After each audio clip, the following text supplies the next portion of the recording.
Bonsoir et bienvenue aux informations brèves. Le chef du gouvernement, Daniel Kablan-Duncan, était ce matin face aux journalistes de la presse nationale et internationale. Le Premier ministre, ministre de l'économie et des finances, a fait le bilan des activités de l'action gouvernementale. Cette conférence de presse avait pour thème bilan et perspective du programme de travail gouvernemental.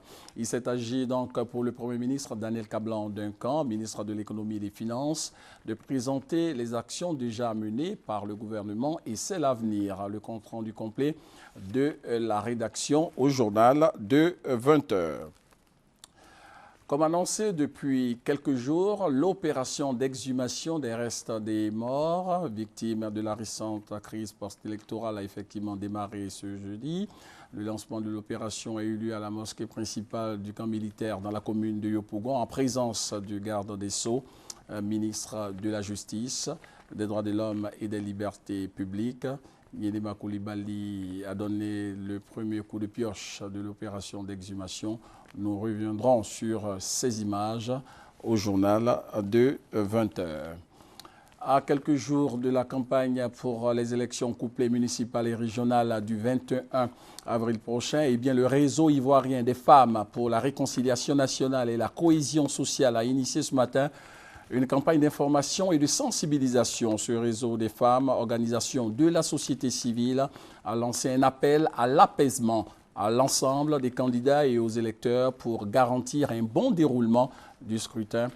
C'est aussi l'une des priorités de la CDVR, la commission Dialogue, Vérité et Réconciliation, qui a soutenu cette initiative du réseau ivoirien des femmes pour la réconciliation nationale et la cohésion sociale. À l'étranger, première escale au Mali où l'actualité tourne autour de la formation des militaires maliens dans le cadre de la normalisation de la situation sociopolitique. À l'issue d'une consultation sur le Mali en Conseil de sécurité, les États-Unis ont souhaité qu'une mission de maintien de la paix de l'ONU, force de 1200 casques bleus, soit déployée au plus tôt. Une force qui prendrait le relais des militaires français et des forces panafricaines dès que les conditions de sécurité le permettront. Le but de cette opération des Nations Unies devrait, à notre avis, contribuer à l'élaboration au Mali d'un État sûr et démocratique en prenant en compte toutes les communautés du pays afin de soutenir l'intégrité de son territoire et la restauration complète de la souveraineté malienne. En attendant la mise en place de cette force onusienne, un premier contingent de 600 soldats maliens a entamé mardi sa formation par une centaine d'instructeurs européens à Koulikoro, à une soixantaine de kilomètres de la capitale Bamako. Dans un premier temps, ce contingent aura une formation généraliste.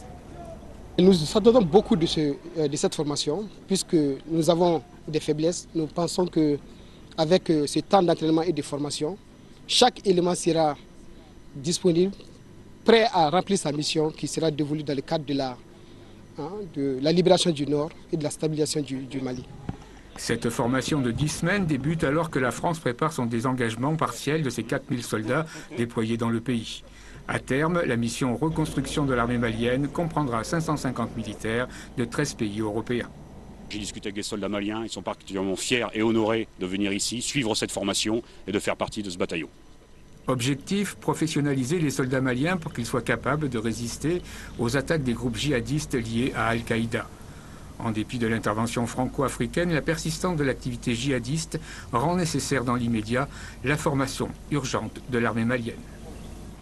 Fin de ce flash, on se retrouve à 20h et comme tous les jeudis, vous aurez votre dossier, un dossier de la rédaction consacré aux grossesses en milieu scolaire. On se retrouve donc avec beaucoup de plaisir à l'édition de 20h.